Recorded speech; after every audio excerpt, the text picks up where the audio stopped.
आता बोलायचं म्हणलं आता उभं राहून बोलायचं म्हणलं अवघड आहे. कसं आहे, एक गवई होता आणि गवई होता त्याला होती 2 मुलं. आता गवई संध्याकाळचा झोपायचा, मुलं एक इकडून एक इकडून झोपायचा. आता तेवढं गवई मोर गायचा, पोरं गायची. आणि त्याच्यातून गवई काय झालं, एक दिवस म्हणलं आपली पोरं लई गायला लागल्यात, चला म्हणलं आपल्या चौकात. गेला चौकामध्ये, गेल्यावर केली सुरुवात.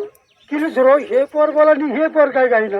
याच्या मारली कान फाटात ते पडलं खाली, त्याच्या कान फाटात मारली ते पडलं खाली. मला कान फाटात असेल बरं का. अशी पोरं गायला लागली.